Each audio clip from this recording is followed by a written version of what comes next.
Salut les filles, alors on se retrouve dans cette nouvelle vidéo pour un nouveau tuto. Et celui-ci sera pour réaliser une barbe à papa. Donc on va commencer par la liste du matériel. Donc tout d'abord du rose pastel, numéro 205 en effect. Ensuite vous aurez besoin d'un cure-dent, d'une pince coupante. Donc, moi j'ai utilisé ça.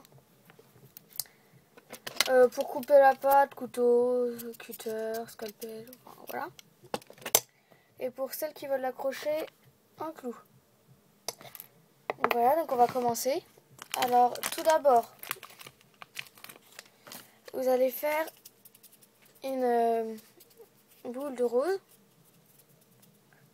Puis vous allez en faire un boudin. Donc voilà à peu près.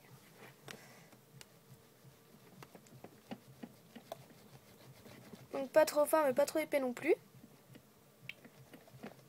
Voilà. Donc ensuite qu'il est à peu près partout pareil comme ça. En fait vous allez raccourcir beaucoup les deux côtés. Il faut qu'on voit la différence. Et progressivement par contre.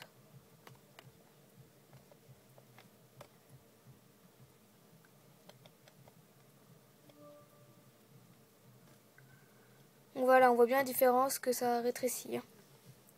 Ensuite, vous prenez le bout le plus moche, puis vous commencez à l'enrouler sur lui-même.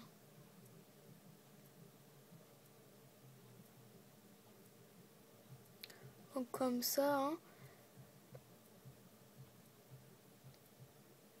Vous faites bien tout partout, vous collez.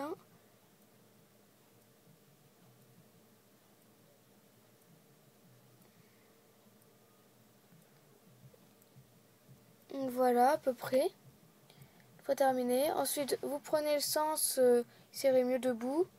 Que moi je vais prendre plutôt celui-là. Ensuite, vous pouvez toujours pincer un tout petit peu pour que ce soit plus naturel le haut. Pour que le haut soit plus naturel. Évidemment, vous enroulez, mais vous laissez. Voilà, à peu près. Après, vous prenez votre cure-dent et votre pince coupante. Et en fait, ça sera la taille de votre bâton de sucette. De barbe à papa, pardon. Vous voyez par rapport à la taille où vous voulez en mettre. Voilà. Moi, personnellement, je laisse pas trop dépasser. Parce que je trouve que ça fait plus mignon quand le bâton est petit. Là, ensuite, vous prenez à peu près le milieu. Puis en fait, vous enfoncez le cure-dent mais en le tournant sur lui-même. En fait, c'est pour éviter que ça aplatisse la fimo. Voilà. Votre barbe à papa. Et pour celles qui veulent l'accrocher, comme d'habitude, un petit clou.